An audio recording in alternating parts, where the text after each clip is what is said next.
Hello and welcome back to F1 Weekly.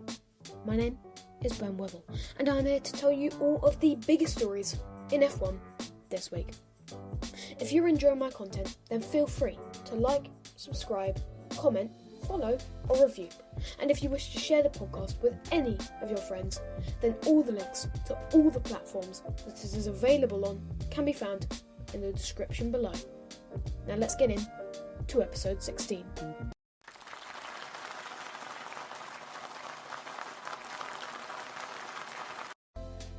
This week, McLaren revealed their 2021 challenger, the MCL 35M, and, like its name, the car's livery is pretty similar to last year's one. However, the main change for the Woking-based team is the brand new Mercedes-powered engine. The driver pairing this season is also raring to go, with both Lando Norris and Daniel Ricciardo commenting on their excitement for the new car, as well as their optimism for the season to come. Furthermore, team principal Andrea Seidel praised the duo, saying that they are one of the most competitive driver lineups in the sport. The pair are working as Andreas will have wanted at the moment, with Ricciardo saying, "I do think the competition on track will be fierce. My only hope is that it does not end up getting too feisty, because the positivity of the season may be wiped out by unnecessary crashes and mistakes." At the moment though, the car's performance seems to be going in a good direction. This was confirmed by the first trials of the cars out on track undertaken by the two, showing promising results.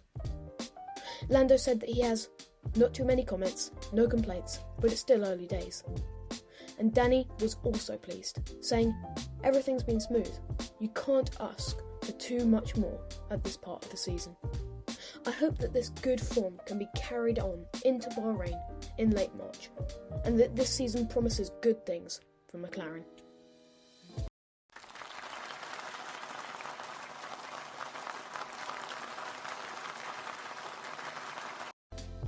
As well as McLaren's car reveal this week, the Italian team of Tauri also unveiled their 2021 challenger, the AT02, so named as it is the second year of AlphaTauri being AlphaTauri and not Toro Rosso. Despite a new and obviously different livery, the team is stuck with the Honda power units used by Red Bull. Pierre Gasly, the more experienced of the team's driver partnership, seems very enthusiastic about improving on last year's performance, even with his impressive Monza victory. He said, "We just have to keep going like this to try and do a little better than we did last year."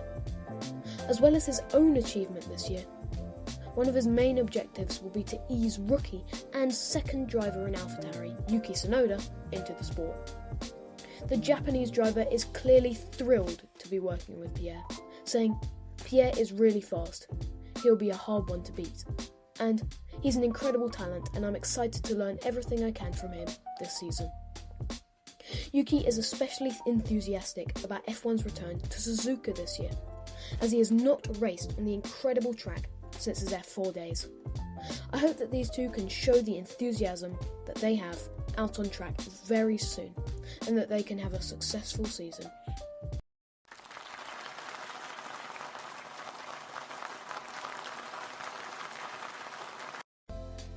Some good news from Fernando Alonso next, as he has been let out of hospital earlier this week, less than 5 days after a biking accident that fractured his jaw. Alpine, his team this year, is confident that he should be fully fit by pre-season testing. The latest edition of the official F1 magazine was also released this week, where Alonso was interviewed looking at the competition side of things this season.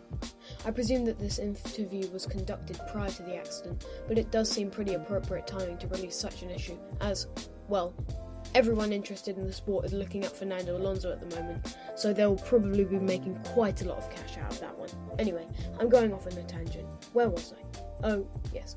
In the article, Alonso didn't seem too optimistic about Alpine's shots at the championship, being about as blunt as Kimi Raikkonen, as he talked about Mercedes and Red Bull storming away with it once again.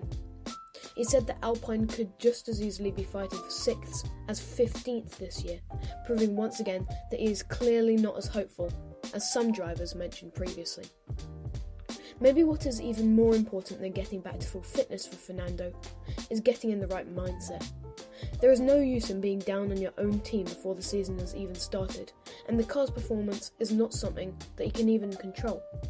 If I were him, I would just lay back in my large hot tub and stare at the beautiful sun with my shades whilst sipping a cool beverage on the top of some Swiss mountain.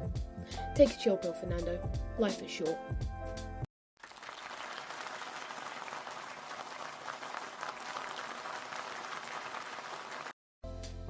Our next piece of news comes, once again, from McLaren.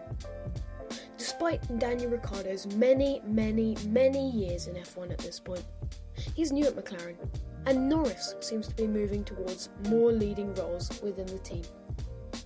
He hinted at this in the launch video for their car, saying, "I think that there is a little bit of my leadership role that I have to take. There's some more things that I need to lead on myself, something that comes with experience and getting to know the team." Over the past few years with the team, Lando has done a stellar job, picking up a podium and helping to propel McLaren into the position of a top 3 caliber team. This impressive performance will always have led to a more senior role in the squad, and I'm pleased that he is taking it upon himself to do just that.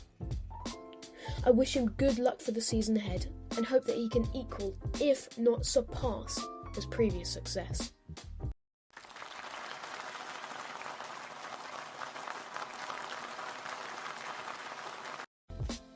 And finally this week is some news from Red Bull, who have recently signed a deal with Honda, which will keep their partnership alive and kicking until the end of 2024.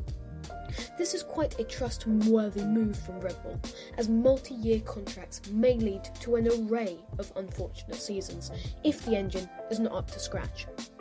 However, Red Bull are practically on their knees at the moment, praying that they will not be forced to revert back to the much detested Renault engine. Watch Drive to Survive to see some sparks fly over this, by the way. After the sad news that Honda were to leave the sport by the end of 2021, it is good to hear that the Japanese company can still supply engines from beyond the grave. I hope that this half-decade deal will not fall flat on its face, and that Red Bull can use their Honda engine to close the Amazon River of a gap between themselves and Mercedes next season.